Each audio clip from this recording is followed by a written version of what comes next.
back from the dead.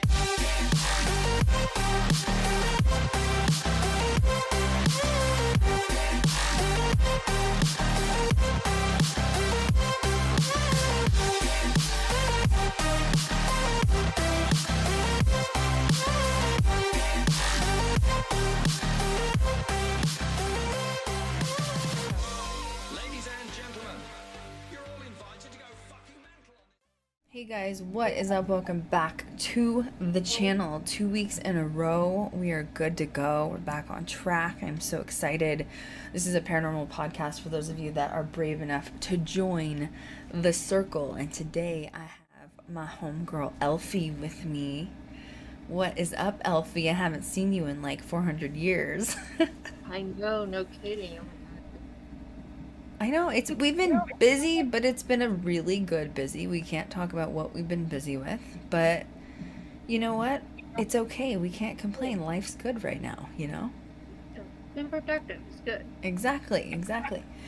So today is a really cool stream. I've been wanting to do a stream like this forever. Lake monsters. And you were pretty fascinated by this topic too, right, Elfie? Oh yeah, this is definitely one of my favorites. I mean, cryptos is not my strong suit, but this was one of my favorites. So you do like crypto, like me, but I think we're kind of both in the same boat with the crypto thing. Like we've talked in the past about you've gone to visit Mothman. Now, if we were to investigate like Loch Ness Monster, how would you approach it? Would you jump in the water like Josh Gates did? Give me a snorkel, I'll go diving. I don't think so. I would definitely want to go take a boat out and just explore the depth of it. I mean, but that was brave, just jumping in.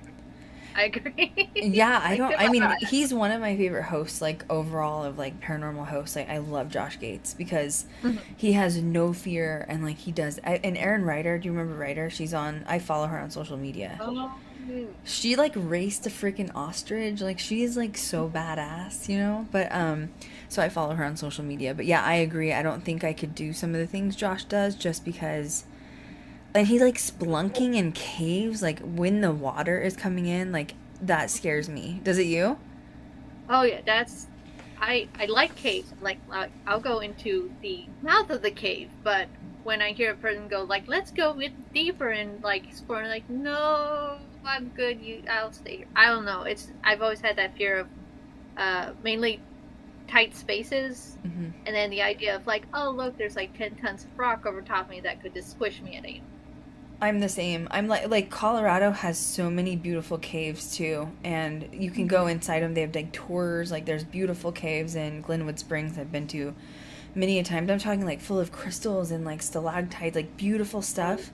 But like I get so scared when I go in there, thinking like it just takes one earthquake and like I am gone in the depths of the earth forever. You know what I mean?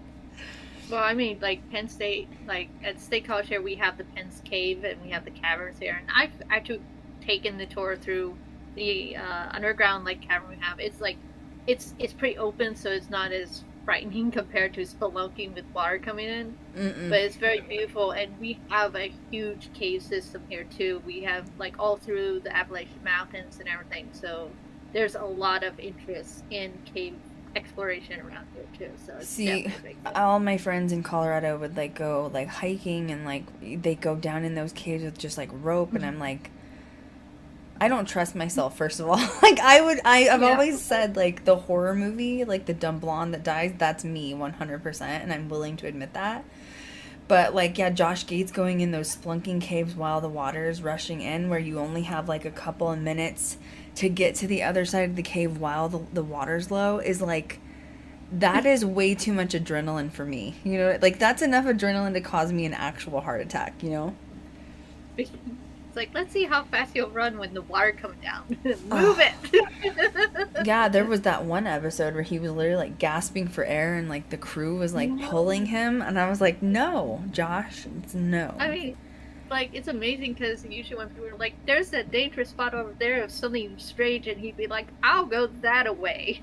because there's no survival instincts there. I'm like, I always talk about natural disasters. I'm not good with like Colorado was known for having like tornadoes here and there. Like luckily we were on the west. I grew up on the west side of Colorado, which there's less tornadoes because it's not the plains where like all of the farming is on the east side of Colorado. But once in a while you're still gonna get one. And I literally one time I was at my aunt's house. I think I was in like 8th grade, and her dog got stuck in one of the rooms.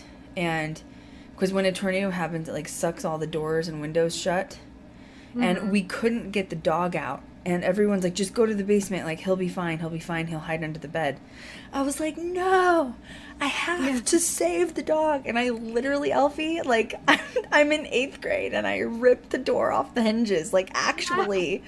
And I got the dog out. My uncle was very angry with me because I ripped the door off. But yeah, natural disasters, I'm just not, you don't want me there. You know what I mean? Like, I'm the one that's like panicking, like running in circles, you know?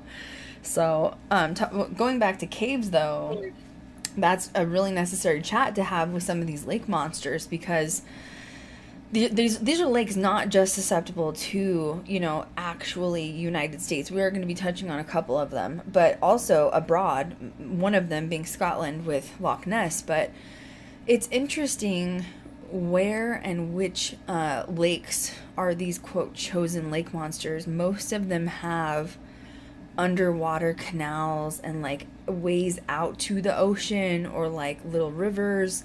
And so it does make you, well, big rivers, let's not call them little.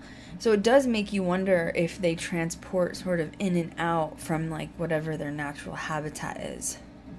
And it would actually make a lot of sense, because given the size of some of these crypto creatures are, it would almost have to be necessary for them to be able to leave the body of water to either to really probably go eat or feed and move about, because some of these lakes are big, but are they big enough to legit be able to sustain something this large and for that long? So, and by the way, thank you, Laura, for the cheers. We appreciate you.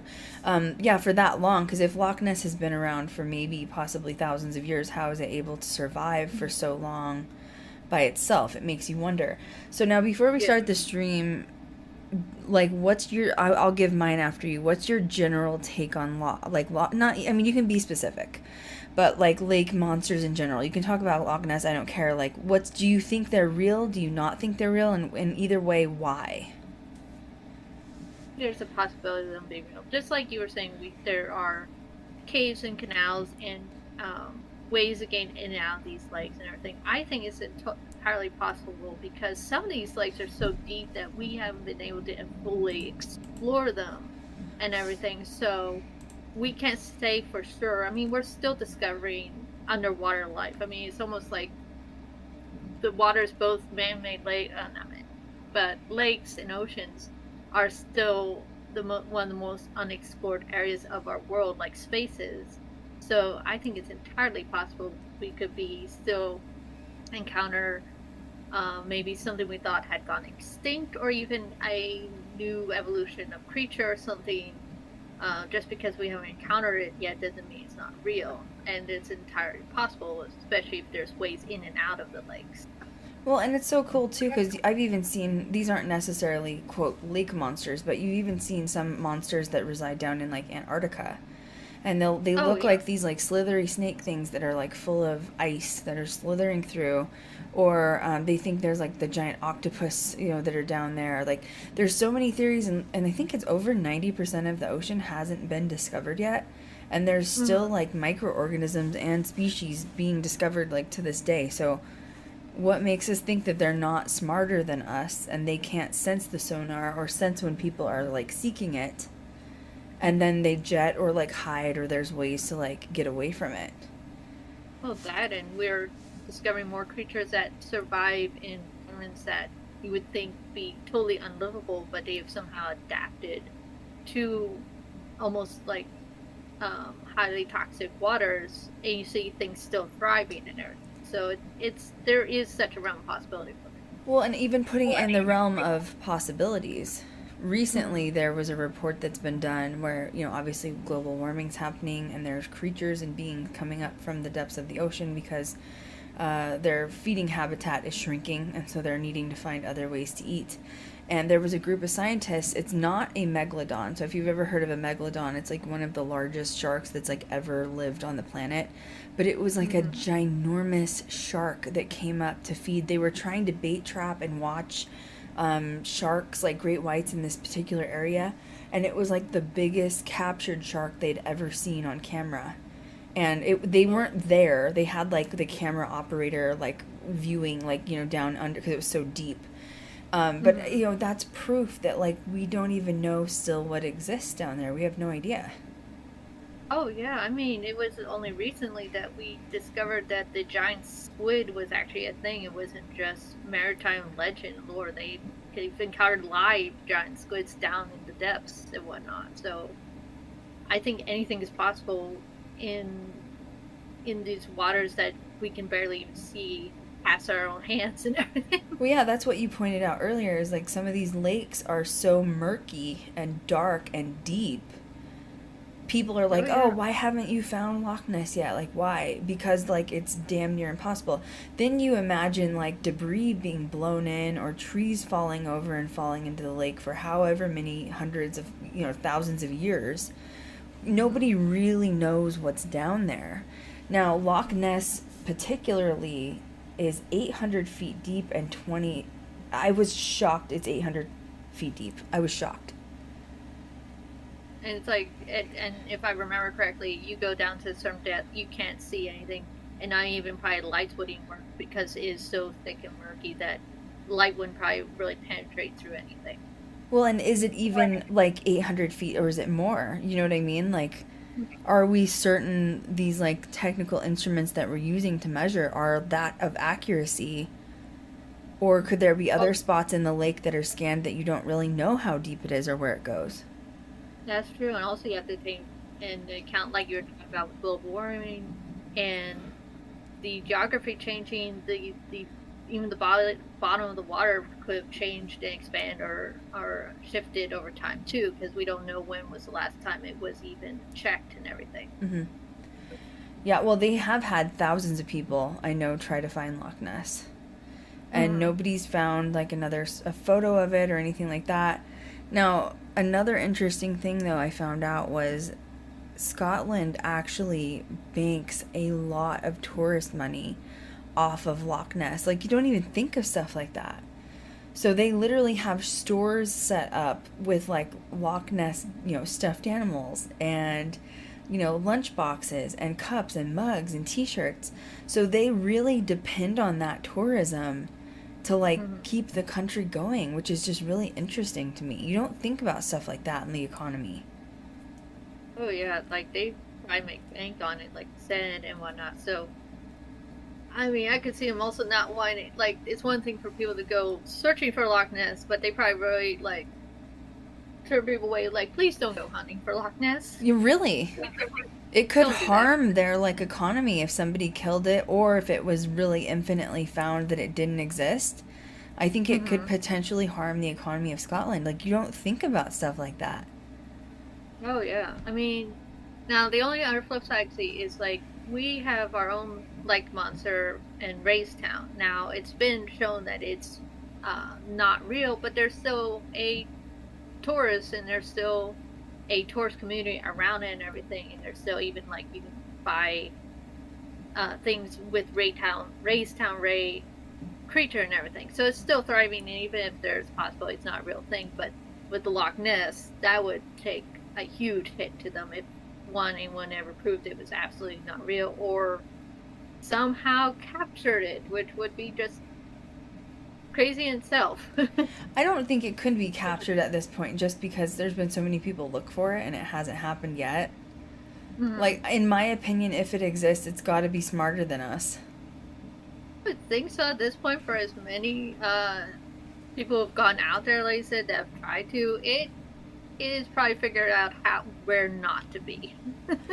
We have a ton of facts, but one thing I do want to run across too is Kat has a theory she came up with because she's really into, like, monsters and weird crypto and stuff, and her theory is, which we've talked about before, Loch Ness may have been I don't know if you want to call it a pet, maybe worshipped as an animal or dinosaur through Atlantis. And then when Atlantis sunk or went underwater, and there was like I guess you would probably consider that some sort of a tsunami when that happened, that Loch Ness didn't really know where to go, and it sort of found harbor in this, area of Scotland. Okay, so it sounds like maybe that it was already something already known to them at the time, or like something that interacted with people at that time. Yeah, exactly. And then you had the sinking, and then it got basically displaced, and then maybe found Loch Ness and everything. Yeah, I think it's fascinating that it would make sense, because Atlantis was known for being extremely geniuses that were on the planet, because they were getting help from like star people up above. So I like her theory. She has some really cool theories. So I just wanted to drop that as an interesting one to sort of like meditate on. So you did a lot of the research for Loch Ness. So there's tons of underwater caves. Caves? Hello, Krystal? Hey, everyone. My name's Krystal Leandra. It's my second time back streaming in like 6 weeks. And I can't talk. Nice to meet you. Okay. Underwater caves and caverns. Then some of them actually are little canals that will lead you back out to the ocean. Yeah. So there's a way in, way out, and everything. And it is a freshwater lake, but it does connect to the salt water. So it is not totally contained. I think that's one of the big things, probably when you're looking at like cryptos and everything. Is it a contained lake? Like, is it, because like most lakes have some sort of water system coming in, unless it becomes stagnant and everything. So I think it's one of those, like, is there a way in and out, and how big is it too? Right. And from what it sounds like with Loch Ness, it's possibly big enough that something could go in and out that's a large animal. So in theory, this would be like a dinosaur, essentially, that survived being extinct. I know, like, we don't know. Like, your guess is as good as ours, but like, considering the image they've created Nessie to be, what's interesting to me though is like, let's say for negotiation's sake that Nessie does exist. Not anybody's been eaten by it, so clearly it's like a vegetarian diet or like a small diet, right? Like, is that what you would think? Yeah, I would think. Yeah, okay, let's go on theory that the size of Nessie that they have described is quite large. I mean, it could also be something of dinosaur-like, but like shrank over time because of lack of food and whatnot. But yeah, it's most likely would be either a herbivore, so it would eat the plants in either around the lake or in the bottom of the water, or small mammals or small fish would be its main source of diet and everything, because something that large would have to eat a large amount of food daily to be able to survive at all. And also the other thing you have to think too, both reptiles and amphibians, technically speaking, if there no harm comes out, if they don't get sick or injured or anything, they can live a very long time compared to us. Like, they can live almost indefinitely if they have the perfect environment for it. Oh yeah, look at turtles, for example. They can literally live hundreds and hundreds of years old. In fact, it's because I have a friend that has a turtle, and she had, like, literally legit, she had to go get a will, and she has to will her turtle to somebody when she dies, because she's not going to be 200 years old for the turtle. And like, they can live 200 to 300. You know what I mean? Like, it's crazy that you have to think of like creating a will just to keep your turtle going. Like, if I die, who's going to take care of Raphael and Leonardo? You know what I mean? Oh yeah, the tortoise is it like a zoo in London or something that's like been around since Queen Victoria time, and they have photos showing the tortoise from like 150 years ago, and they're like, yep, this is the same tortoise. It's been around since then. Yeah, there's one that was with Einstein and somebody else too, like Tesla. I think there was a picture of him, and you're just like, geez, they just live forever. There was one girl I follow, so cute. What's her name? Shoot, I can't remember. It's on social media. It's on TikTok. And she has a pet turtle that she had when she was like probably 5 years old, and it's 19 now. and he is 170 pounds. Oh And my. she had to create like a special outdoor area for it. And she also has to will it to somebody when it dies. It's crazy. Like, so you're right. Reptilians, especially in the water, they're away from people. People, you know, in my opinion, do the planet the most harm than any other creature. And they're away from people. It's in the water. It's able to self-sustain itself. It is not impossible, in my opinion. Oh yeah, like I said, as long as it doesn't get sick and doesn't get injured, and has a source of food, it's good to go. It's great. Which is crazy. And then if it floats out into the ocean to get some air or something, nobody's going to see it out there floating around anyways. You know what I mean? So also we wonder, like, is this the only one? Like, is there more than one Nessie, maybe? it makes you wonder, like, is this one been around really for that long? Or is there multiple? So, goals for Ghost Girl Diaries, 100% is going to Scotland. 100. Tiptoe. Tiptoe is the turtle. You need to look up Tiptoe on TikTok. He's adorable, okay? Tiptoe the turtle. Oh my god, he's so cute. She feeds him flowers, and he legit smiles. Like, I know that sounds crazy, but he smiles. So, but it shows, like, she'll once in a while do TikToks where she shows he was this little tiny turtle. And then it's 170 pounds. I'm like, you don't think about it. It's going to grow that big. What are you going to do when it gets that big, you know? So, okay, Loch Ness. Let's get back to Loch Ness. So the story of the monster is actually older than I thought it originally was. You said that it can be traced back to like 1,500 years old, right? Yeah, I was very surprised when I looked at it. I'm like, wait, it goes back that far. I thought it was honestly early 20th century thing. I didn't think it was that old. I'm reading it through. And so this is through like Irish chat and stuff. And they called it River Ness. And this was as far back as 655 AD. Are you serious? Yep. I mean, I don't... Realistically...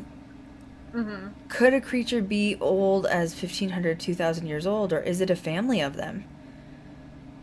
Well, also you have to think too, like, animals that large don't usually have, like, you'll see, I think this is one of the problems with, like, the endangerment of, like, whales and such, is they only have one or two babies in, like, a long span of time. So they're not breeding massively, so it might have had like a baby and you're just seeing one or two maybe at a time. So true. And they could be living like a couple hundred years. Yeah, because whales are pregnant for like 6 or 9 months or something like that, right? I think so.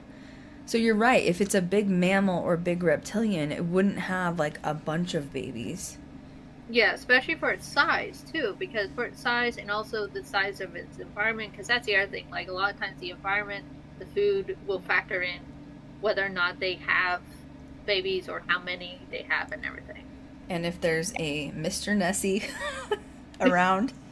Of course, although... So, now, I don't know if people know this. I only know this because of Kat. Thank you, Kat, to all your reptilian knowledge. Kat has a bearded dragon that she has had. Oh my god, that thing is human, I swear. Like, I'll be on the phone with her on speakerphone, and like, Lily is... We both have animals named Lily after Lilith. Like, we love Lilith because, you know, who wants to be Eve when you can be Lilith? Anyway, her reptile is named Lily, and we call her Lily for short, and I have a cat named Lily. And Lily will hear me on the phone, and she'll run towards the phone. Her damn bearded dragon. Anyway, long story short is we found out when she first got the bearded dragon, it was gifted to her from somebody that had too many and needed someone to take care of it. She only has one, but we found out that reptilians can impregnate themselves. I know that sounds crazy. So Lily can technically impregnate herself and have eggs.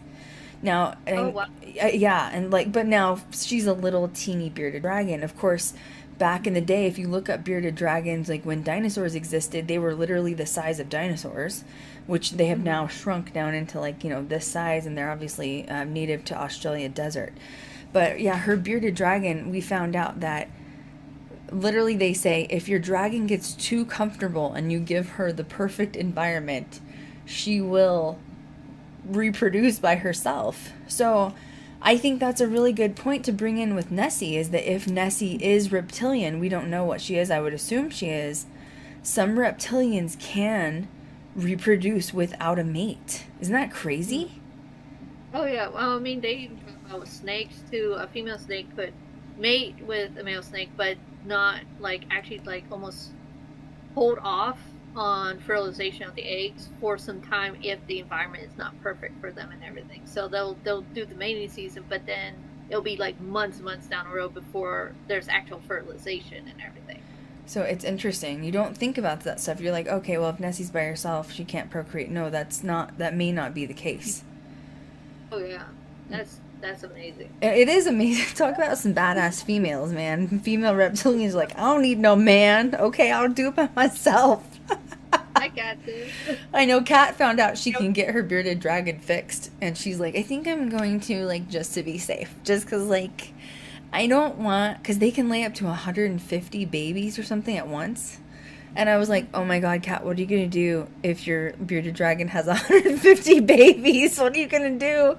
She's like, Krystal, shut up. You're giving me PTSD. I'm panicking. So, yeah, and I was like, well, Lily looks very comfortable, so we better just get her into the vet soon so that we can get that taken care of.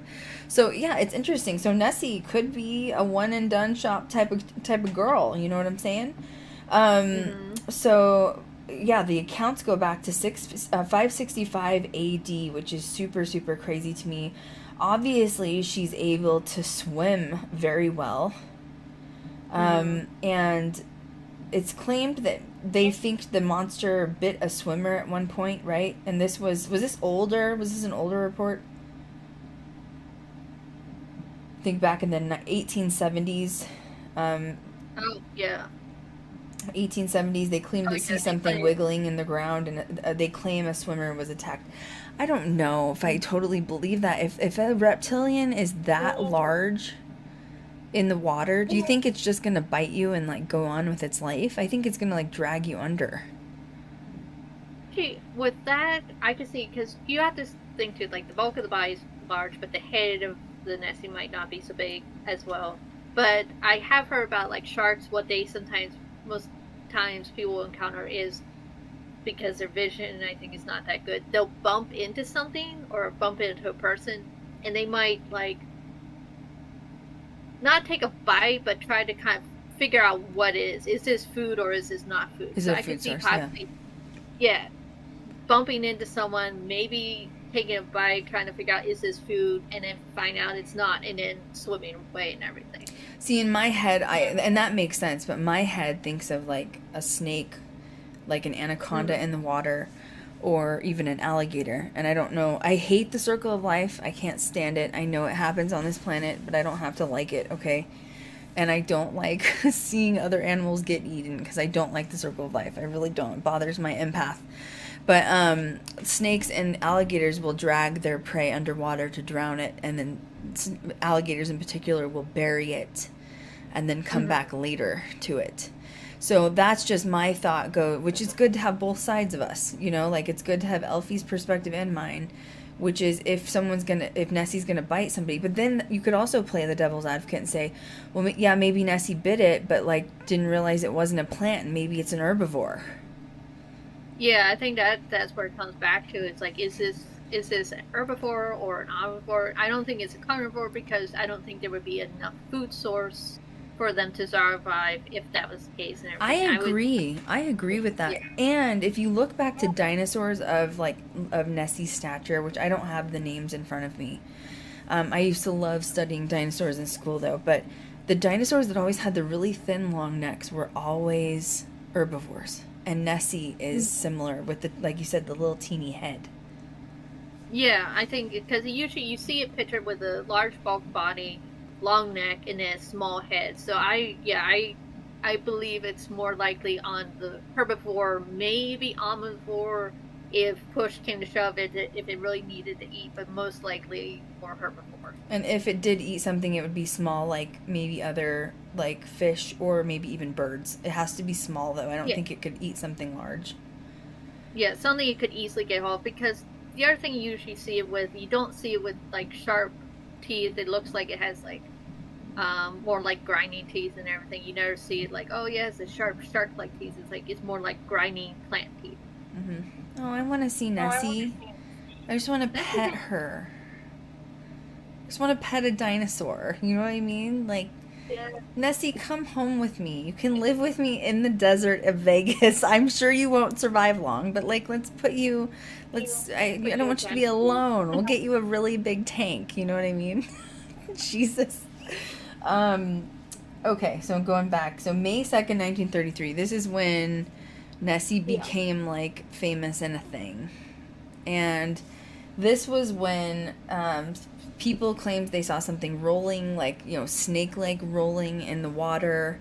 And they started talking about it, and they basically thought it was a whale. Like, no, it's not a whale. It's too big to be a whale. It's thinner. And we're kind of chatting it up, and then this is when the picture gets taken, which is the infamous picture that we all know of Nessie. Yeah, that's like in all the paranormal books I ever come across and dealing with cryptos and whatnot.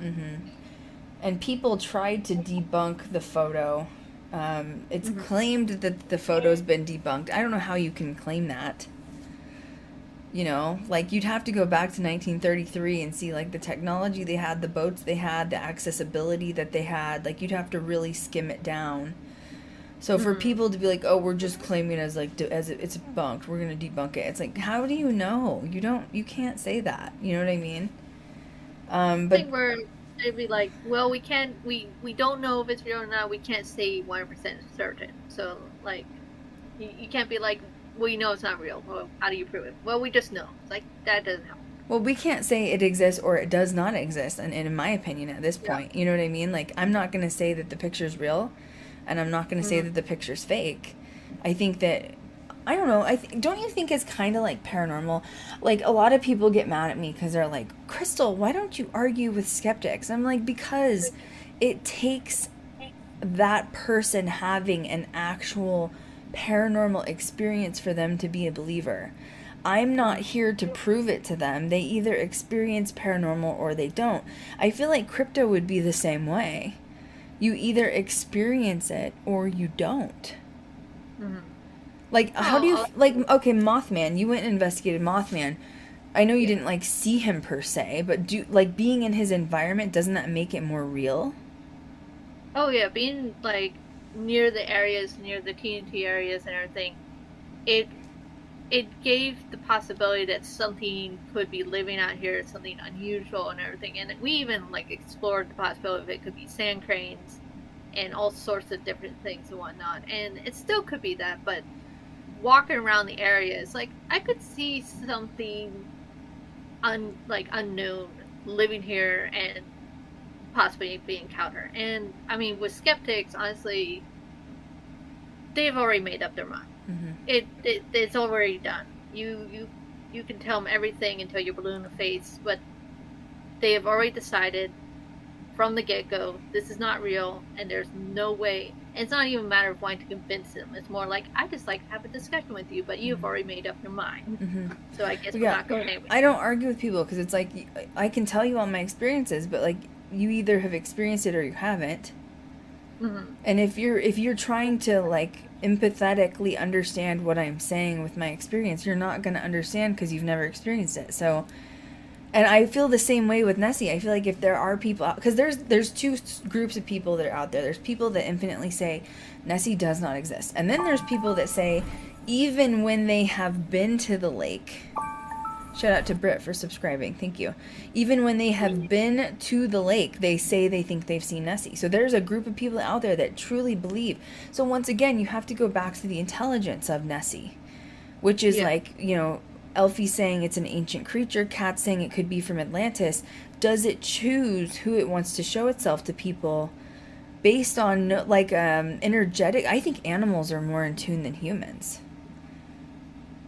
I mean, also, if it's been around, let's say if there's more than one Nessie, and they usually live a couple 100 years, 300 years, who knows how long, but a couple centuries, animals figure out patterns, and they figure out the patterns of how things work around them. And I could see it, find out where people have boats out, where people explore, and what parts of the lake to avoid just interacting, because most of the time, most wild animals don't want to interact with humans to begin with. They know already to avoid them. So if this thing's been living long enough, it knows where not to be. Right. I agree. And with that being said, too, you're talking about an ancient creature that's living underwater who... You're talking about all mammals or reptilians underwater have sonar that they hear, and they can hear things. Like, even crocodiles can swim, like, horribly fast, right, underwater, because they can hear the waves moving, they can hear animals in the water, whatever. They, like, almost can see the radar from their ears, is what they say. Like, human spectrum of hearing and seeing is so small compared to animals, especially creatures that live in water. So I feel like even if someone was supposedly, quote, hunting it, it would know, because it would hear, it would sense it through sonar, however that's going on, like whatever their extra senses are, being a reptilian underwater. Mm-hmm. So people don't think about stuff like that. They're like, well, oh, there's been ships go out there and do sonar and try to find it. And it's like, well, have you ever considered it's probably smarter than humans, even human technology? For the depth of lake, I mean, they could have sonar down. It just has to go a little deeper, and it's good. Or even the caves could be blocking the images or something. Well, yeah, for the murkiness, and who knows, many ships and vehicles and other debris has... That's true. Who knows how many ships have gone down there? I'm sure there's shipwrecks everywhere. You know what I mean? So I'm sure. So, like, sonar shows, like, oh, look, there's a big body of thing. Yeah, that's probably a ship or a hunk of a car you're looking at. So after this thing happened, 1933, the photo's taken. May 2nd, it's released to the newspapers over in the UK too. London, and everyone starts offering £2,000 reward for anyone who can capture and kill Nessie. And so it became a heyday event where people became obsessed with trying to hunt and kill it. And now at this point, she probably, or he, whatever it is, senses all these people on the lake out of nowhere and is like, oh, I'm out of here, bye. Yes, we got really crowded really fast. Where do y'all come from? Well, and in 1933, they didn't have sonar, but they did start doing sonar 1960, 1970, even in the 80s. They started doing sonar in the 90s, too. Actually, all the way went into 2003, and everything comes back inconclusive. Mm-hmm. Yeah, I remember, too, a lot of the specials that would come on, a lot of the paranormal shows that would have a special, like, we are now going to go explore Loch Ness and see if we can find Nessie, and it's always inconclusive. Every time when they're like, we're going out on the lake and we got sonar, and they'll be like, we found something. Oh, it's just a log. And it's always inconclusive. Well, yeah, there was one thing that was found on sonar, but they said it was a fin of something else, so they weren't able to determine it. And then other people say it's a giant eel that's residing in Loch Ness, and I'm like, I don't think an eel would stick its head out of the water like a dinosaur, but that's just my opinion. But honestly, at this point, with all these people flocking to there, it probably knows, and it probably doesn't trust humans at this, in my opinion. Mm-hmm. Oh yeah, it would know to avoid people entirely. Like, it would know better. Shoot, I don't even trust humans, and I'm a human. You know what I'm saying? I'm just saying. So you want to go talk about Lake Ontario in New York. This is another, how do you even, Krystal? Is that Kingsty? Is that how you say it? I think it's Kingsty? Kingsty. We're going to go with that. Kingsty. Okay, this might be going a little far for me, but we're going to go with it. Supposedly he's a fire-breathing, like, dragon creature, and he was first discovered in the 19th century. Okay, I feel like that's a little bit of a long shot. Like, I think the creature could exist, but, like, fire breathing, that sounds like it's a little bit of, like, trying to scare people off. Scare tactics. Yeah. Oh, yeah. Well, and also, it sounds like it's kind of an amalgamation of modern lore and more ancient lore of the area. It just kind of blended together into, like, a giant fire-breathing eel. Like, Jesus. Hey! Like, okay, the lore went a little bit far, but I mean, yeah, so there was sites of it supposedly in 1932. Interesting, this is all around the same time, isn't it? Interesting? Oh, yeah, no, now looking at it, it's like you had the 1933 with Loch Ness, and then you have 1932 with Kingsty, and it's like, okay, what was going on? Yeah, what's in the air? I'd like to look at the astrology for that year and be like, what was happening here? Bunch of lake monsters just hanging out, you know? Oh, yeah. So they're saying he hasn't been sighted since 1968, so he's proclaimed to possibly be deceased. And I'm like, Maybe he's just hiding from y'all. I would be hiding from y'all too. I mean, well, the other thing is, one could have moved on to another He body. moved on. He's gone to bigger and better places. But the other thing could be he could have gone into hibernation, because you do have to remember too, with reptiles, they can go into long states of hibernation, especially if it gets cold enough and everything. They can become really still.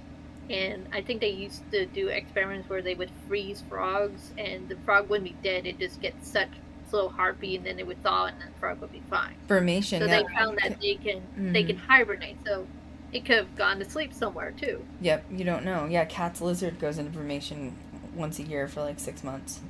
And she doesn't eat either. They don't have to eat. They pack on enough pounds where they don't have to eat for like 6 months, and then they come out of it.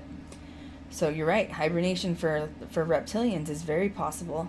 So there's another one that's in Lake Champion, New York, and Vermont. Then they call this one Champ, right?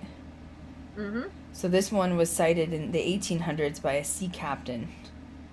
And it was described as a 20 to 30 foot long neck. So we're kind of like back in Loch Ness again. Yeah. Well, it sounds like, I would think this would be more of a large serpent than a Loch Ness creature, like, because that 20, 30, I don't know, that's getting a little large on the body of the animal to the water and everything. So I'm like, maybe it's just a very long snake or something. See, that could be too. That could be possible. And then once again, they offered $20,000 reward, and it's like, why do we as humans feel the need to go kill something that we don't know what it is, or we don't understand it? It's a threat immediately, so kill it. Why do we do that as a society? I don't understand it. I don't get that. I mean, especially when I've seen people go hunting for like Bigfoot and everything. Like, no, we actually want to make contact. We don't want to go like shooting at it or something. I don't get it. Yeah, but like if that's the case, no one has ever been brought back with a not that I want them to shoot Bigfoot, for God's sake, but nobody's brought one back. You know what I mean? Like, no. I mean that's a whole different crypto. Oh, but it is. I think I could go on for that one. They're too smart, and they know where to avoid people. No, I've studied it in anthropology. Like, and if you go to an anthropologist teacher or professor, they believe Bigfoot exists 100%. They think it's like, we're considered like bonobos, which are like orangutans, and we like live in societies of people, where gorillas live very separately in very small like households, and they don't live with their other like creators, and they think that humans are bonobos, where gorillas are the Bigfoot. And I mean, I've seen some of those like footprints they've found and stuff. I totally believe it's real, but I think they're smart, and I think they're just like Loch Ness. They don't want to be, just leave them alone, man. Like, you'd want to get them on. What are you gonna do when you find them anyway? Excuse me, sir, I'd like to sit down and interview you. Do you have a minute of your time? Could I just have a chat with you? Of course they're gonna be threatened. You're in their environment. You know what I, like? What are you gonna do when you find one? It's like, yes, I would totally want to tangle with a, I don't know, 8 foot tall, 800-pound size creature that looks like it's been able to chuck giant tractors across a woods. Yeah, no, if you guys get bored, go on TikTok and look up the hashtag like Bigfoot, swamp ape, all that stuff. But there are some people that live in the Smoky Mountain area, so that's like what, Kentucky, Tennessee. It goes up to PA a little bit, doesn't it? Or more like Virginia area. I think it crosses into the Appalachian Mountains too. So there's people that live out there very secluded. I'm not talking about like total swamp people that are living in the middle of nowhere by themselves, but like they'll have like huge like acres and acres of land, but they post on TikTok and they talk about Bigfoot being out in the Appalachian Mountains and the Smoky Mountains, and like they're just like, oh yeah, it's out there. At 8 p.m. when it gets dark, you don't go outside, period. If you left something in your car, even your phone, you leave it there until the morning, period. No questions asked. Their kids, like, they have to put up barriers, like certain areas of their property where their kids don't go past it, because they know Bigfoot's out there, and it just is what it is, and it's accepted, and you respect the land, and you respect the creatures and beings. And a lot of them have stables with like cattle and horses, and they keep the stables close to home. They lock up the cattle and the horses at night because some of them have been eaten. And it's just, it's crazy. So yeah, it's interesting on TikTok. I'd love to go investigate, not necessarily Bigfoot, but be there to experience it. And because I feel like it's so untouched. I'm sorry, Elfie and I are like, we're nerds together. When Elfie and I get talking, we're like, what about this? Well, also, have you heard the audio sometimes people, they've recorded everything? The sounds, like, you hear distinctly the coyotes, but then you hear this other sound where it's like, that's not a coyote. That is something else. Yeah. Well, that's why I said these people are so just like, yeah, if you leave your cell phone in the car at night, don't worry about it. You get it in the morning. You, like, and people were asking questions like, but what if you need your cell phone? And they're like, you don't go outside at night. Period. It's not worth it. You're good. You don't even let the dogs outside after a certain time. You know, it's like crazy to me that they're just like, oh yeah, it is what it is. I'm like, Jesus. Anyway, go on TikTok and find those people because I'm fascinated by it. 100% fascinated. Okay. Let's skip forward because I want to talk about the Great Lakes because the Great Lakes is really fascinating to me. That'd be another place I'd like for us to go investigate. There's, I mean, there's so many lakes up there, obviously, but there's a lot of shipwrecks that have happened in the area. Remember, these lakes are so giant that you can't see the other side. There's been people online that have captured phantom ships on the Great Lakes because ships have like got sunk on these land. People think they might be full of portals, and then to throw in the mix, they can be really violent currents, like different times of the year. It can get really ice cold, and then there's lake monsters. Oh yeah, I mean the storms that can brew on those is just amazing. And like you said, the ghost ships, people reported the ships that go down. It's these contained oceans essentially. So it's not a surprise that there's also all these legends. Contained oceans. That is, oh my God, I'm blown away. Contained oceans. That is miraculous. Okay, anyway, keep going. I'm sorry. No, it's okay. No, it's just, it's not surprising with you have all these Great Lakes and they're connected in various ways that there would be something large enough of multiple different creatures thriving or living in them, especially since we have difficulty even going across them and being on them at times and everything with storms and everything. So 1800s was one of the first reports that came out, and there was like a 50-foot long serpent that was supposedly spotted in one of these lakes. Now these lakes do have also a canal or a river that goes out to the ocean. Am I right? I think so. Yeah. No, they have ways of they have ways in and out and everything and feeding into the lakes. Now serpents wouldn't shock me because I feel like just snakes are a thing. Like, you know, I think here in the United States people are so shocked by that, but you look at like even Australia or Africa and the Nile, even Brazil, they have these huge giant anacondas, and they'll eat like kids and people, like legit. Like I remember there was a story not too long ago, and a whole man got swallowed by this like anaconda that was massive, and they had to find the anaconda and kill it. And they got the guy back so that they could bury him. And I was like, oh my God, what the hell, man? This is so messed up, you know? Well, yeah, they've shown images of, like, anacondas fighting with, like, crocodiles, like, these two large, like, reptiles going at it and everything. And the anaconda is large enough to actually take it on. I know. And once again, I don't like the circle of life. And I don't like creatures that can eat people, personally. You know what I'm saying? So, but it's terrifying. Like, I don't think it could be that out of the question, once again. Like, anacondas are already big as they are. So Lake Ontario, I don't even know how to pronounce that, do you? It's like a huge name that they gave it for, like, the legend of the serpent-like creature. It starts with a G. Gasadalintha? Was that how you'd pronounce it? Gasaladintha? Gasadintha. Maybe. And it's a serpent-like creature, and it inhabits the waters, and it was first spotted August 14th of 1829. And it was obviously reported through the Gazette and all that stuff.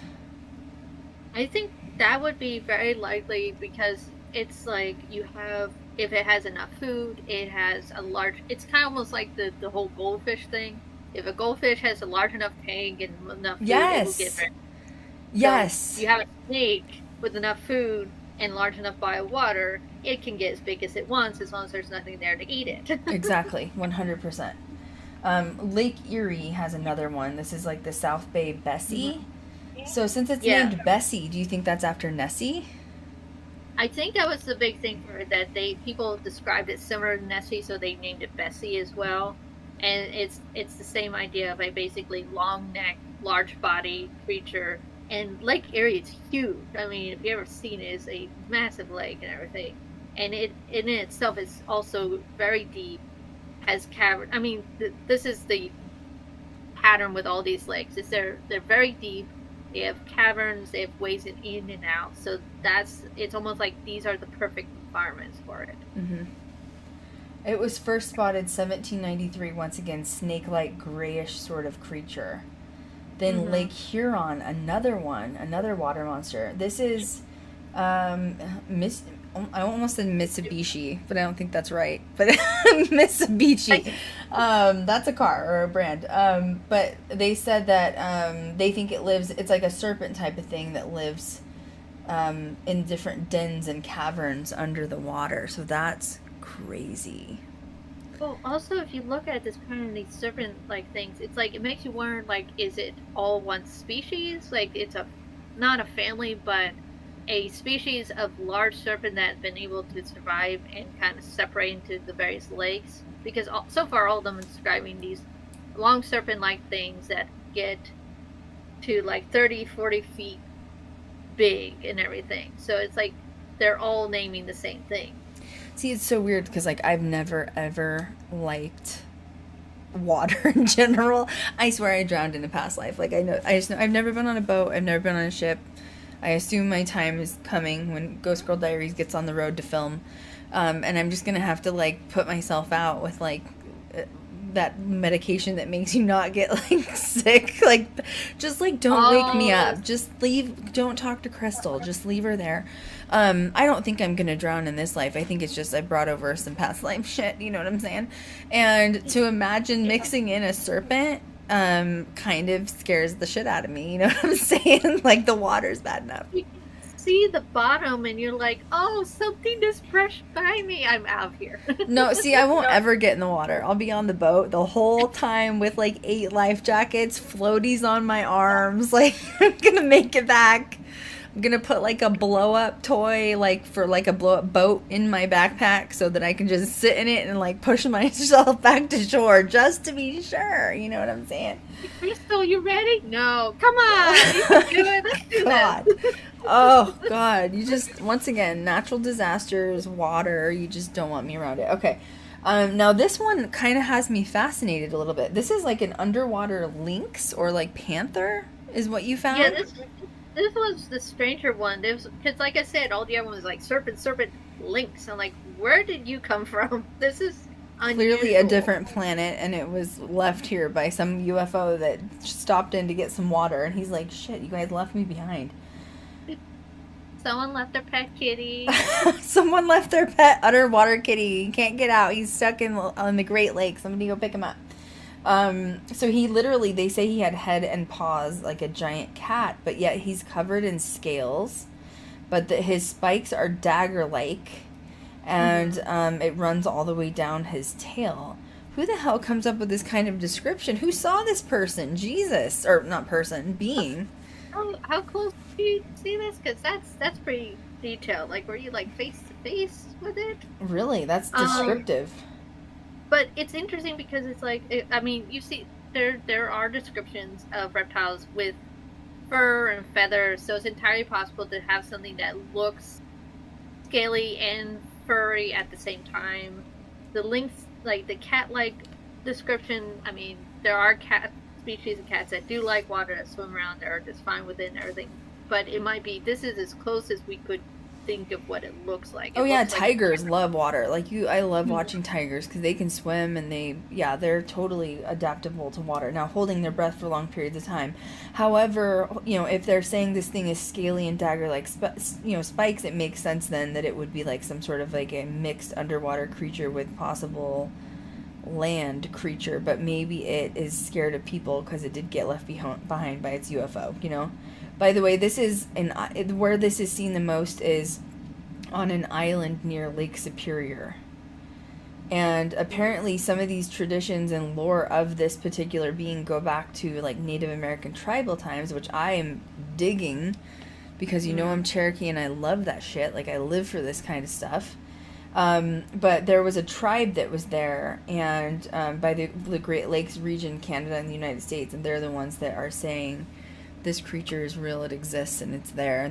And once again, they always respect the water because this creature lives in it.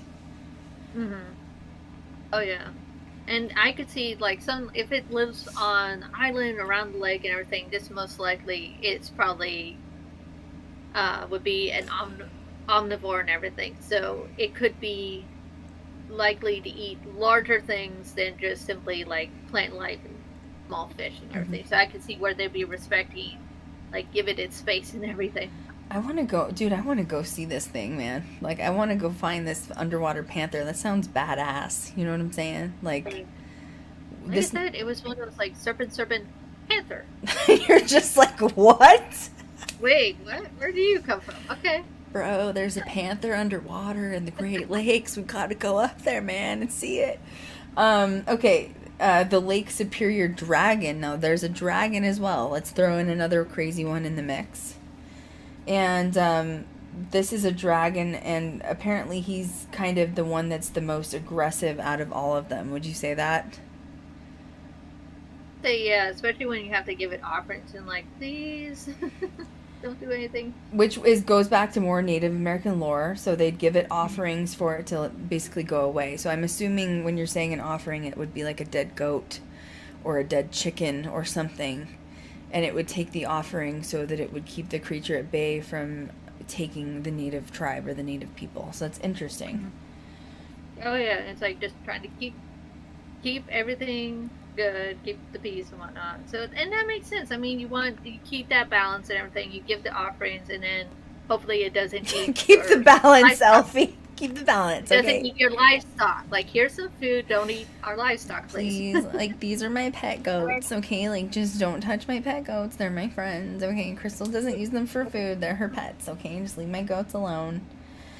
Man, there's so many up there. So now you had another local one to PA, right? This is the local lake monster that you want to chat about that one? Because you know a lot about this guy. Yeah, this is the Race Down. Now, this is the more unusual one because I think Race Down is actually a man-made lake. And that's where it gets unusual because I don't think, like, it talks about how there was a Racetown Dam built in 1905. The dam was later destroyed in 1971 to make way for the U.S. Army Corps engineer creation. Today's the Racetown Lake. So that's where the difference comes in, where you have the lakes with all the various ways to get in and out, but with this man-made lake, there's probably not as many ways to get in and out. And also the question comes in, like, how did it get in? Now, it has been speculated most likely it's a legend that was created by someone and just kind of continues to be an urban legend that is, even though most people think that it's most likely not real, they enjoy it because it's the neat idea that you go to this man-made lake and there might be an underground sea creature, lake creature and everything. See, now, okay, let me spit out my opinion on how these creatures may get here, because it's kind of how I feel about, like, the chupacabra in particular. So have you ever noticed when, like, there's chupacabra, like, chupacabra sightings are mainly southern United States, so you're talking, like, Arizona, SoCal usually, but more close to, like, the Mexican border, Texas a lot, and probably, like, Florida, and then Puerto Rico. There's always massive sightings for crypto for the chupacabra. So my idea or theory, it's a theory, nobody has to believe it, I just believe it, is I definitely do believe in UFOs. I believe in aliens totally, 100%. I'm not scared of all of them. I think that, you know, our society and government has made us be afraid of them because I don't think they're all bad. I think they're probably like humans. Some are good and some are bad. But I think that they release these creatures here to like the chupacabra is the bloodsucker, right? So it like kills the goats and it kills, like, you know, all this stuff. I don't think they're necessarily feeding on the animals. I think they're taking like samples of the animals for the UFO and then taking the chupacabra back up to the station and then Mm-hmm. examining the creatures it ate or the blood that it took or whatever. And I think it could be similar with these lake monsters, because it's weird. You go through these periods where you hear about it a ton all the time. Oh my God, chupacabra sightings, and then you go years and it's nothing. And I think it's because they come down to like release their little, I don't know what you would call like a chupacabra. I don't think it's necessarily like their dog, like a pet dog. But it's something in this sort of like, yeah, it's something where they release it to like gather evidence and then bring it back to them. It's just my theory on it. I think that's a really cool theory, because I could see something like that, because if they could engineer something that was biological, but not biological, an animal, but also retrieves what they need, like tissue, blood, whatever samples that can get into the environment, collect what it needs, and returns with causing as little interaction as possible. Exactly. Mm-hmm. That would be pretty cool, because then all you have to deal with is some urban legends of seeing this weird creature, but you don't have to deal with the I saw an alien. It's this I saw this strange creature going after my goats. Wow, there's like a helicopter right above my house. Maybe it's because I'm talking about chupacabras. Anyway, like if you hear the helicopter and I get abducted, sorry about that, guys. It's gonna be fine. So, but yeah, that's my opinion on it. You're right. Like it's a lot less sly, like than just being like a giant UFO or like an alien walking through the woods. And they always say the chupacabra has like red eyes, and like it's, you know, they do find the creatures where there's 2 holes, puncture wounds in the neck, and nothing else is wrong, nothing else is missing from the animal. And I think that it's because they have reflective eyes like other animals, so they can see at night. They have like night vision. And they can traipse around and no one's going to find them. And that's just the way it is. And then they go back up and take the material or like, you know, the samples back up, and then it's done. Oh yeah, that makes sense. I mean, especially since it's like, there are animals that do, but you don't often see an animal take down another animal just because it wants to. Like, it's always for food immediately or food for later. So the idea of it just taking down an animal and just taking a little bit of blood and just leaving it, not eating it or anything like that, it's unusual. Well, and then same with this monster, and you're right. How and I'm the kind of person that like whenever lore or stories get passed on from generation to generation, yes, it's like the game of telephone, people add on to it. You never know what the origins are. But the origins started somewhere, and why did they start where they started? That creature may not be in the lake that you're talking about right now because it's man-made. You said no one's seen it for a while. However, doesn't mean that it wasn't there before. Once again, do these UFOs or aliens, obviously, I'm sorry, but in my opinion, our society is very behind, okay? If aliens are driving these high-tech UFOs and we're still driving on the street, we're a little bit behind here, okay? Our society's a little bit of a baby, okay? We can't even get out of the planet right now, and they're going from dimension to dimension. So I think they put these animals here, once again, was this lake monster there temporarily to collect, like, you know, samples from the area, like the mud and the, you know, trees or the water even, like what organisms exist in the water. So I'm just fascinated by that, because I really do think those stories and lore starts for a reason from somewhere.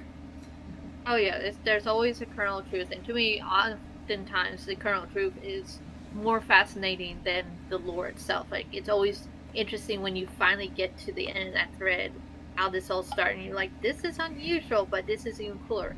And also with like Raystown, there's an entire possibility there was something there, but because it is a man-made lake and it was limited on size, limited on depth, and limited on food, it might have just not lived as long compared to the other ones that have more access than this one.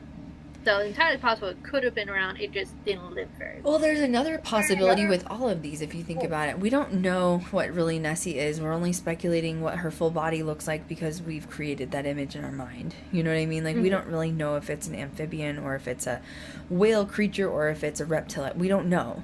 So the question is are they living in the water, or do they live on land too? Because a lot of times these lakes are surrounded by dense wood or woody forests, right? What if they live in the forest and you just happen to see it while it was in the lake? Like, you don't know. Because even if you're talking about, like, the Appalachian Mountains or the Smoky Mountains, it is so freaking dense there. I know, because my dad owns property out there that I'm going to have to sell at some point that I don't even want to think about, because it's literally like out in the middle of nowhere, Tennessee, and it's literally just thick forest. Like, people don't live out there. So Oh. you wouldn't be caught if you were a crypto character chilling in the middle of that, you know? Yeah. Well, also, like we're talking about, there's caves, so there's possibility of caves that lead to above ground or caves that lead to underground. Basically, some underground caves are like these beautiful giant open spaces that are like 2 or 3 stories high that something could live in there and not be bothered with. So they could be living on the ground, but it's under a cave where they are like basically nice and safe too. Well, and tying in some more shit to make you scared, because that's just what I do.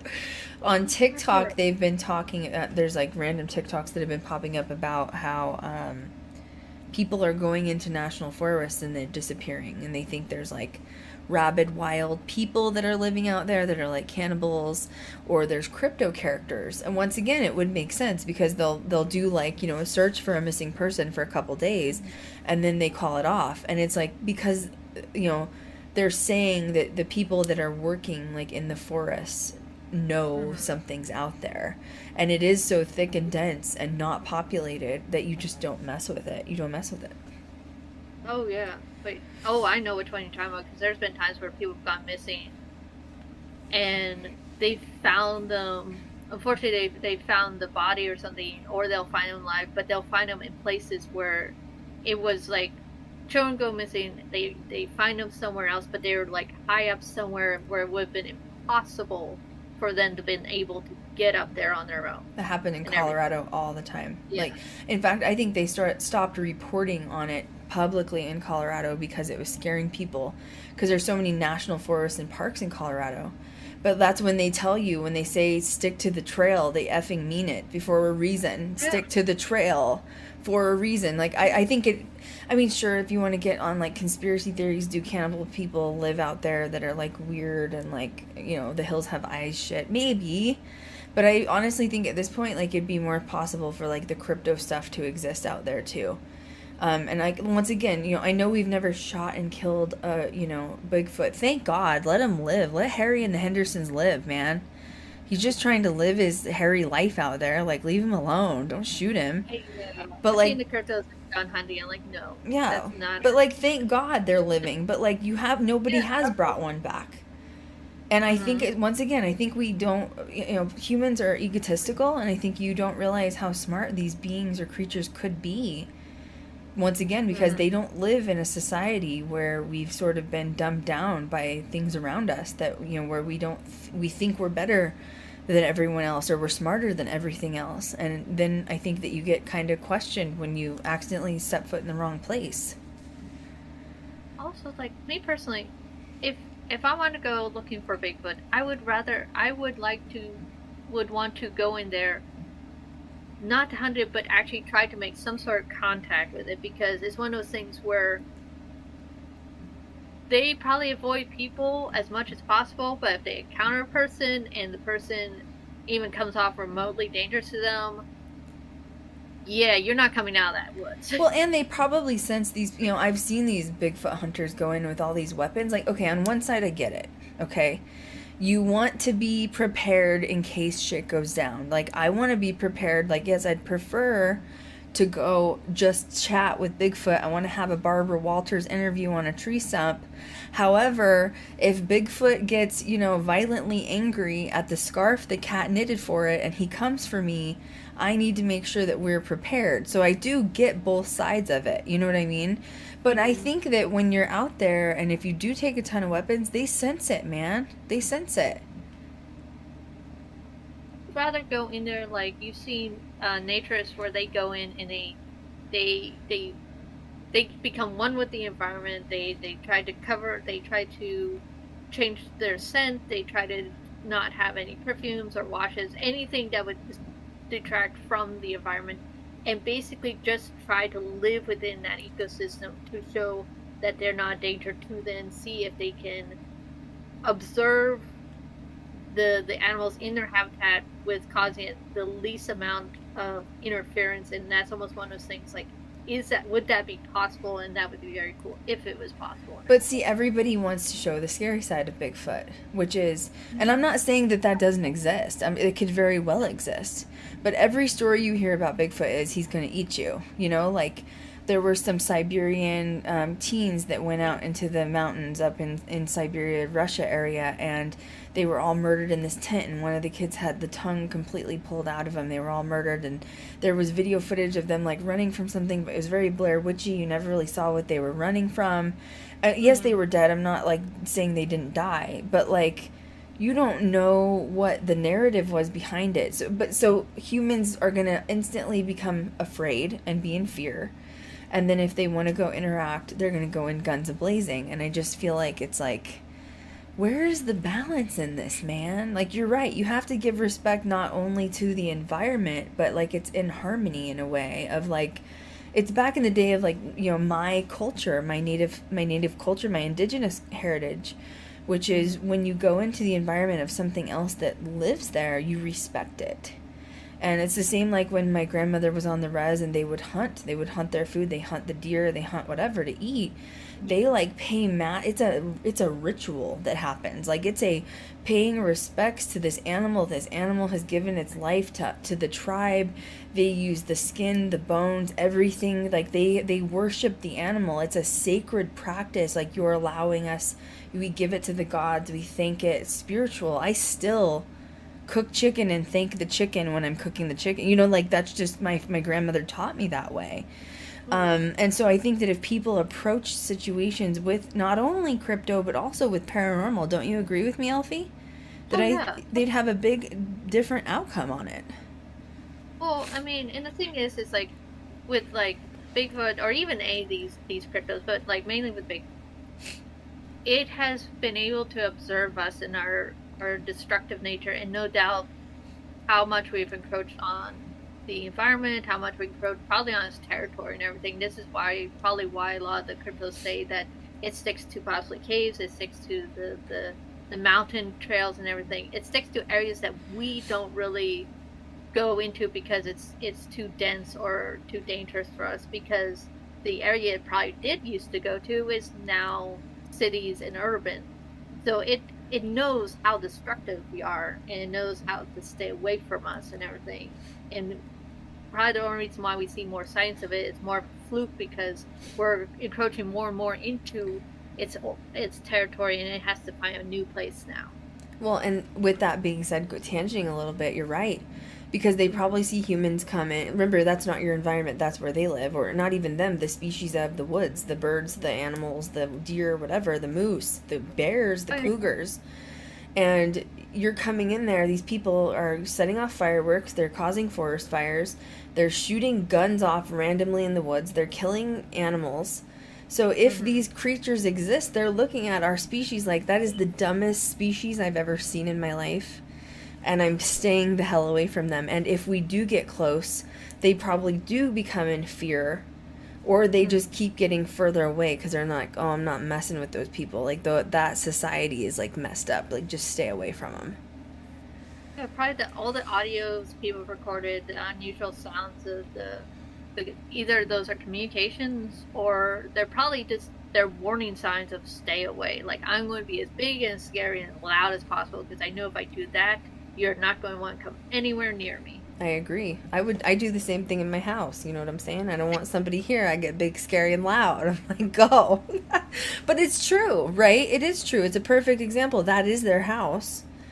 And like and that's even with like, hearings, they've heard strange sounds underwater with different sonar with things. It's probably warnings. It's probably warnings. So, well, wrapping up the stream, do you think lake monsters or monsters in water or even crypto exists? I think it's entirely possible. Like we were saying at the beginning of it, there's so much of this world we don't fully understand, so I would not put it out there. I wouldn't say that it's not. I would say it's possible, just because we haven't even been able to fully explore the bottom of these lakes, let alone identify everything. I agree. I also think there's supernatural occurrences and, like I said, phenomena around these areas. Clearly, if you're talking, particularly, all the lakes in Michigan, they're constantly having strange things happen with like detection, like their compasses won't work, their electronics won't work on the ships. Then a raging storm will come up out of nowhere and take the ship down. So many ships have sank, so many people have died there. Then on top of that, there's just countless videos of phantom ships, which I find fascinating, considering it's on, I know these are ginormous lakes, but like it's not even on an ocean, like it's on a lake. Like I find it fascinating. So it does make you wonder if the phenomena surrounding it is a portal. Is there a portal there, or is the energy stuck? Like I'm fascinated with it personally. I am. I'm fascinated. There's one more lake I just want to briefly chat about that I'm kind of obsessed with from being a Coloradan. So Flathead Lake Monsters in Montana. It's Flathead Lake. It's folklore from Montana. It's kind of off to the Idaho side if you're looking for it. It's a huge, beautiful freshwater lake. It's the largest freshwater lake west of the Mississippi. And I know growing up in Colorado, you're into hiking and you're outdoorsy and stuff, and you're like constantly on the trails, and you're like going to all these cool, like beautiful, there's so many beautiful areas in Colorado to see. But outside of that, once you've hit them, you're like, okay, where are we going to go next? And people always talked about Flathead Lake. And I remember researching it when I was younger, and there's been a supposed Flathead Lake monster. It's interesting considering, once again, we're talking freshwater. So there's no real canals out of it. However, it's a massive lake. There's some mansion homes that sit around it. If you ever get bored, just go on Zillow, because I'm just fascinated by it. So the water around the edges is very clear because we're talking fresh water, and you can literally, the stones are like rainbow stones in the water. It's beautiful. I still want to go there someday. But the Flathead Lake Monster was supposedly, the legend started with Native Americans, indigenous people once again. And the indigenous people were obviously living around the lake. The lake was their freshwater source. And they would ice fish on the lake. And one day they saw antlers that were like frozen in like the lake water. And they decided to cut the antlers off. I'm assuming they thought it was some sort of like a buck or something, or maybe a moose that had died. And after they chopped the antlers off, once again, this is just a legend or folklore, is when this monster popped its head out of the water, and they realized they had just cut the antlers off of the creature. They took off running across the ice, got back, but slowly over time, people, about half the tribe, started drowning inside of Flathead Lake, and they think they're not sure if it was the monster or if it was like, him getting back at them for cutting off his antlers, but there's still sights of him today. The reason I find it so fascinating is just because it's such a tourist draw for Montana. I don't know if you've ever been to Montana, Elfie, but it's Bozeman. It's a little bit west of Bozeman. Bozeman's beautiful, by the way. If you've ever have a chance to go to Montana, don't really go to Billings. Go to Bozeman. It's more modern. It's beautiful. I've been to Montana before, and I got to go to Flathead Lake, and it's beautiful. I'm not going to deny that. The stones are beautiful, but there is something strange about it when you go there.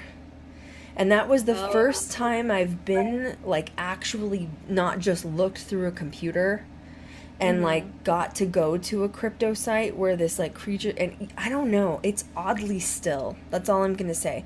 There's fishermen on the lake. There's, people on the lake. It's a small community because it's not a huge town. Beautiful atmosphere, like, dreams are made of this, where there's mountains in the background and flowers and trees and forests and clear water with these stones, and I went in the water to feel the stones, but I just remember thinking there's something off it. Like, you can just sense it. You can just sense it energetically. So I would encourage anybody that's interested in sort of crypto is don't jump in the freaking water, but just, like, go experience the energy around it, Because I don't want to make an offering first. Like, here's an offering. Please don't eat me. I'm just going to enjoy the lake. Here's some crackers. Please don't eat me. Okay, thank you so much. I just want to experience the energy. But yeah, it's really interesting. I'm fascinated by crypto, and I can't wait for us to be able to dip into it a little bit more as we keep going here on our Ghost Girl Diaries path here. Future-wise, Elfie, where would you want to go for crypto? Would you do Loch Ness? 100%. Me too. Totally. But actually, I want to go back to the Pine Barrens in New Jersey. Like, I didn't get to fully explore that area, and that's to me a fascinating. Was that Mothman? Yeah, no, not Moth. Jersey Devil and the Pine Barrens. Okay. Mm-hmm. Oh my goodness! Like, I don't know why. I just want to go back there because the Pine Barrens themselves have not been fully explored. There's still areas where people have not gone into, and just the legend of the Jersey Devil. There's so many different stories. I'm like, I want to check that out. Like, there had to be some nugget of truth with that one. Well, we're gonna do it. We're coming up with lists for locations. Hopefully, we'll be on the road soon. Wink, wink. Like, go here and here and here and here. Yeah, we have some good locations already pre-planned. That Elfie came up with some really good ones that we're not gonna share. You know what I'm saying? Because we're not gonna share it. You know what I'm saying? So anyway, Elfie, I'm so glad we're back. Thank you for being on with me today. Yay! Back in the game. This is awesome. I know, but I told you, everybody knows. Like, we've been, Elfie knows too. We've been doing some major stuff behind the scenes, and it just had to take priority and precedent, and that's just the way it is, and that's okay because life's good. And it's great being back here. It was much needed, but it's great being. It's true. It was much needed break. It was good, but it is really good to be back. It's really good to be back. Next week, Shaylee's first stream. Can you believe that? Oh, tough. Yeah, Shaylee went through our, like, we always pick topics like way ahead of time. I think we're scheduled to like December or something crazy. So we're like way ahead of topics. We're on top of it. So Shaylee's next week is haunted dolls. She likes haunted dolls. She also really likes serial killer lore and like haunted serial killer lore. So her streams are going to be like really interesting. Like, she gets into it. She gets really into it. So, and she's had a lot of experience, obviously, with hands-on. So I can't wait to like hear what we chat about next week. So yeah, that'll be next Friday. So make sure you tune into this. This will be uploaded as a podcast. If you guys like this podcast, let us know on social media, because we'll do more crypto chats if you guys like it. TikTok is going amazing. Have you seen our TikTok, Elfie? Oh, it looks great. I love the little videos. Like, it's been going well. It's going. We got like 600 followers in a matter of a couple of days. That's awesome. Bam. Kat and I are just killing the game on TikTok. Anyway, and I think Shaylee's gonna jump in there at some point, but and Elfie hopefully eventually too. But we're trying to get like a rhythm down of like, and we've figured out what works. So if you're not on TikTok, make sure you're following us at Ghost Girl Diaries, because it's going awesome. We're getting so much support from fellow paranormal groups that have been following Ghost Girl Diaries for years. Shout out to all you guys that have sent us messages on TikTok. We're trying to follow all of the paranormal groups back. So if you follow us, make sure we give you a follow too. And yeah, TikTok's kicking butt. Okay, we broke records for podcasts last week. Yes! The podcast is going amazing. We literally broke hundreds of downloads within 24 hours last week. I am so freaking proud that we are finally at this point. I'm hoping soon that we'll be able to get some sponsorships. So if anybody's out there interested in helping sponsor the Ghost Girl Diaries podcast, please email us at krystal@ghostgirldiaries.com. But yeah, podcast is great. We also got approved, Elfie. I have all this good news. Don't you love good news? Like, everything just lining up. It is. It's like I have all the right people in all the right places, and we're just fucking kicking ass. You know what I mean? But yeah, we got approved for every single podcast stream. We're on Spotify. We're on iTunes. We are on every single podcast app. We're on Pandora. We're on iHeartRadio, Deezer. Like, I can't even tell you. We're on Alexa. I mean, I don't even know. We're everywhere. Please, everyone, like, review, do the stars. It takes us a couple minutes. It really helps us. It really helps our visibility and everything. Just a couple minutes, review, star, everything. Yeah, we've gotten 4.5 star rating out of hundreds of reviews. I am so freaking proud of my Ghost Girl army. I love you guys so much. You know, it just, as a throwback real quick, like, I didn't know what was going to happen when the YouTube channel tanked at first, which, by the way, YouTube's rebuilding now that we've been promoting ourselves on TikTok, so thank God. I think we're going to be good to go to just stay on the YouTube channel. But I was really lost, and then I started the podcast. I didn't take it really serious. Then, like, November, December, Kat and I started taking it more serious, and then Elfie jumped in January, February, and, like, oh my God, it's just, life is so good right now, isn't it? Oh. Mm-hmm.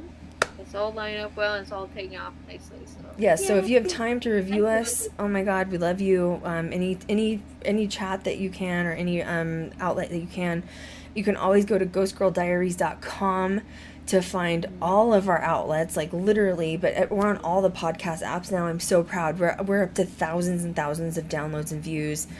I am so proud of just being in this family with all of you, and we wouldn't be able to do it without you guys, and of course my amazing, fabulous crew. Elfie does all of our historical facts because she's a freaking library in her brain, and Kat does our social media management. We have another social media manager, and Shaylee, we haven't quite fit her in yet, but we're getting there, and it's just good. We're just very grateful. So thank you guys for being so supportive all these years with all my twists and turns of the agenda of Ghost Girl Diaries, but we're kicking ass. So yeah, make sure you're following us on TikTok, follow us on social media. Next week's Haunted Dolls with Shaylee. Download our podcast, guys. Merch is always up too. Make sure you go to ghostgirldiaries.com. Merch is there. Any final words of advice, Elfie? Anything like that? Don't go into the lake unless you're prepared. I threw my hat off because I laughed so hard, because it's true. Don't go into the lakes. Back from the dead.